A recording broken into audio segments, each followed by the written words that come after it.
Happy Monday, everybody. We are back for another Monday Miracle, and today we are talking about a 12-year-old boy with an ADHD diagnosis, really struggling at school, and we're going to talk a little bit about what we found in his scans and how we've been able to help. And in order to get the full picture, and this is what we do with every family, every kid who starts care here, is we have to go all the way back.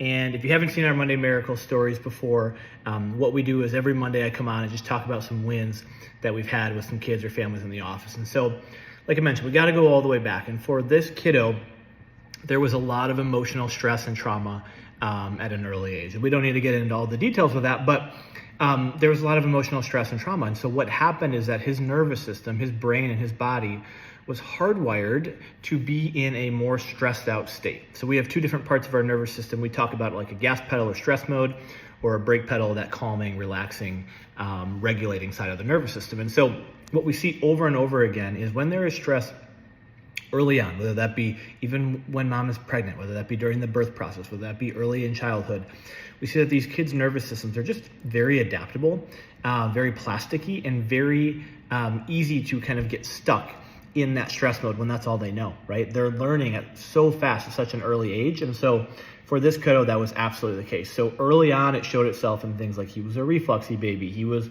as he grew a little bit older, that toddler stage, he was really struggling to sleep. He had a lot of night terrors, wasn't sleeping through the night, was struggling to stay dry at night, was struggling with potty training. And then when we saw him, we've been working with him for a few months now. He's now a 12-year-old. And so when he got into school, all of those things had, yes, gotten better, but as opposed to growing out of it, we see this all the time. You really just kind of grew into something else because the nervous system, the root cause of all of this, a stressed out, fight or flight, stuck in fight or flight nervous system, was still there. And so the way that it showed itself more recently, which caused him to come into the office, is yes, an ADHD diagnosis, but really when it came to school, he was just super impulsive, so had a really hard time focusing, had a really hard time staying on task, and was talking all the time. And he does talk all the time. He still talks all the time, right? That's him. That's not necessarily going to change. But what we've been able to do is when we did his scans, we were able to identify that, yes, there is what's called dysautonomia, which is an imbalance in the nervous system, okay? That's that imbalance between the gas and brake, right? So way too much gas pedal for him. We also, in another one of our scans, which is an EMG energy scan, we're able to pick up on that his body was using almost 4 times the amount of energy needed than what we would like. So his body energetic-wise, was on edge and very inefficient. And so you think about those kiddos who are, can't really keep still. They're always tapping their foot, right? Some of those classic focus challenges. He definitely had all those, and that is certainly an understandable reason why. His body was using way too much energy. And the reason why I was doing that is because what we also found in the third scan is that he had a whole bunch of what we call subluxation, stress stuck in his system.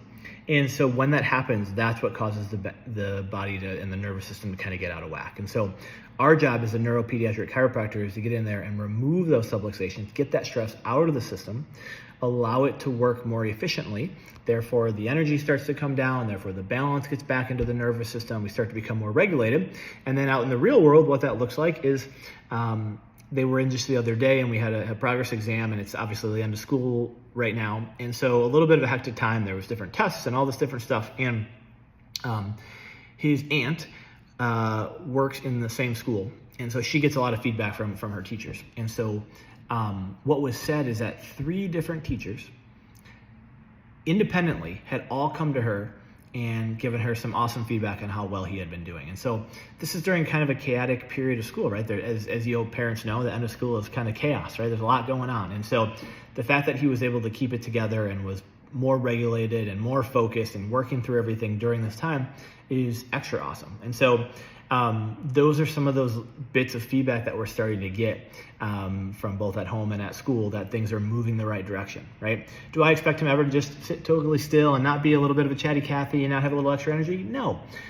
But ADHD, that type of diagnosis and those characteristics that come with that can be a huge superpower if we harness it, right?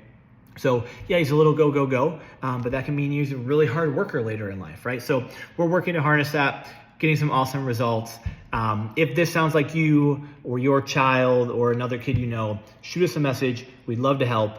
Happy Monday. Have an awesome rest of your week.